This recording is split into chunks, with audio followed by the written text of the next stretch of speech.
Salut à tous, c'est Laurent et bienvenue dans ce nouveau tuto sur la suite Affinity. Et oui, aujourd'hui on va utiliser les trois logiciels puisqu'on se retrouve dans Affinity Publisher où on va utiliser aussi le Photo Persona et le Designer Persona qui sont tous les deux les principaux personas de leur logiciel respectif puisque le Designer Persona est le premier persona de Affinity Designer et il vous permet de travailler les images vectorielles, les dessins et les illustrations vectorielles, excusez-moi, et le Photo Persona, eh bien lui est le principal persona d'Affinity Photo et vous permet de faire des manipulations sur les images matricielles et donc de travailler du pixel.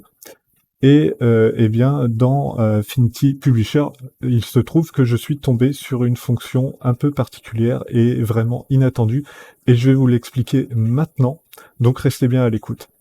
Donc, pour faire apparaître cette fonction un peu inattendue, eh bien, j'ai souhaité faire un habillage de texte à partir de cette silhouette de photo, du coup, eh bien, j'ai pris une photo sur le stock de photos, j'ai trouvé la silhouette que je voulais prendre et je suis allé dans le photo persona.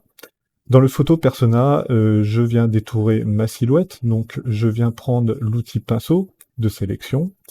Ensuite, eh bien, comme vous le savez sûrement, avec l'outil pinceau de sélection, eh bien, je vais pouvoir peindre sur les éléments que je souhaite sélectionner et ça va venir me les sélectionner très facilement.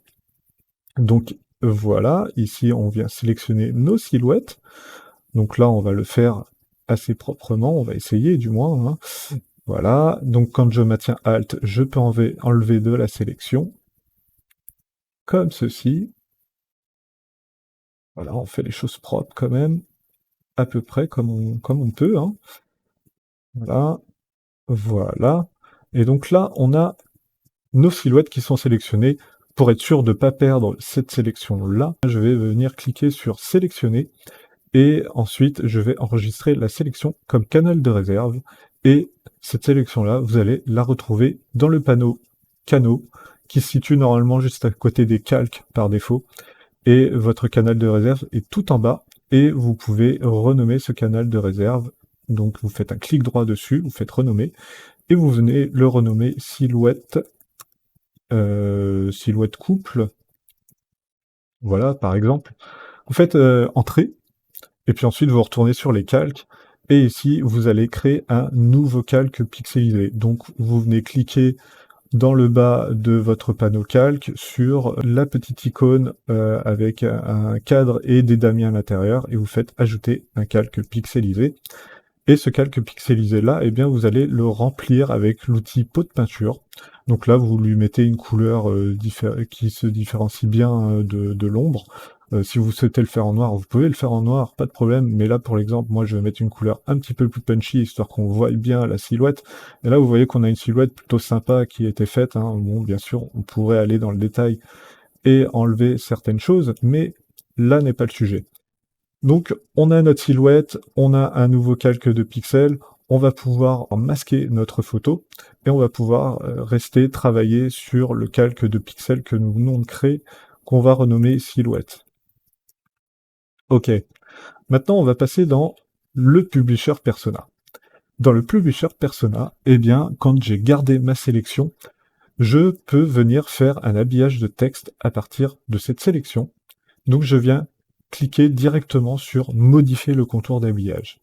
Et quand je modifie le contour d'habillage, vous voyez que j'ai des nœuds qui apparaissent, et qui dit nœud dit vectoriel, et donc on vient de créer une silhouette en vectoriel à partir d'une photo, et c'est ça la fonction inattendue qui m'est apparue sous les yeux. Du coup, cette courbe, eh bien, vous pouvez la copier et la coller. Vous faites un CTRL-C et un CTRL-V, et là, la courbe est bien dans votre hiérarchie des calques, et vous pouvez lui donner une autre couleur. Là, par exemple, voilà, je la mets en violet pour la différencier de la rose. Je peux faire CTRL-D pour tout désélectionner, et vous voyez que, eh bien, j'ai une courbe avec mes silhouettes, et une courbe de silhouette pixelisée. qui elle a un habillage de texte. Donc je peux très bien enlever cet habillage de texte en affichant les paramètres d'habillage de texte et en faisant aucun. Et donc là, mon image ici n'habille plus mon texte. Et par contre, je peux très bien mettre un habillage de texte sur cette courbe-là. Et donc là, eh bien, je viens cliquer sur l'habillage du texte par les bords. Et vous voyez que j'ai directement un habillage qui se crée. Et en fait, la courbe qu'on a récupérée, eh bien, c'est tout simplement les bords ici qui ont été modifiés grâce à la petite fonction modifier le contour d'habillage. Et bien ces courbes-là, vous pouvez les éditer grâce au designer persona ou grâce à l'outil nœud directement dans Affinity Publisher, mais je préfère vous montrer par le designer persona parce que, en fait, quand on zoome, on va voir que le vectoriel n'est pas parfait. On a un vectoriel qui est hyper saccadé. Donc du coup, on a des outils dans le designer persona qui vont vous permettre de lisser et d'arrondir tous ces segments. Alors vous pouvez bien sûr le faire à la main si vous êtes motivé, hein. On peut très bien par exemple prendre ces pixels-là, faire appuyer sur la touche supprimer, et puis venir lui donner une petite courbe juste avec l'outil nœud en cliquant et en glissant comme ceci. On peut par exemple le faire ici. Voilà, tout ce qui est un petit peu droit, on peut les enlever comme ceci. Et puis on peut, pourquoi pas, venir utiliser l'outil angle et puis venir donner un angle arrondi à notre forme. Et si je zoome, eh bien vous voyez que ici j'ai un arrondi qui s'est créé. Donc on peut très bien le faire comme ça demande un petit peu plus de temps.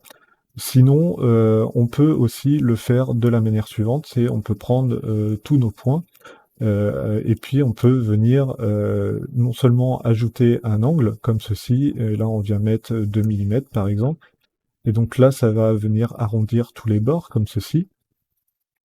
Je vais enlever la fenêtre habillage de texte, ça ne nous sert à rien ici. Et puis ensuite, je peux retourner avec l'outil nœud et puis je peux rendre ma courbe lisse en cliquant sur la petite icône courbe lisse qui se situe dans la barre d'outils contextuelle liée à l'outil nœud et je peux répéter par exemple ces opérations.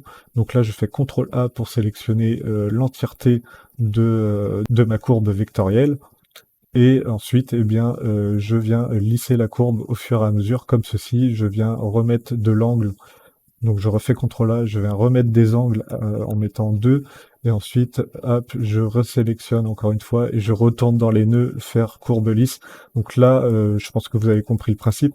On peut très bien s'en sortir un peu comme ça, mais ça va pas faire un résultat hyper correct. J'en suis conscient, mais cette astuce méritait d'être partagée avec vous.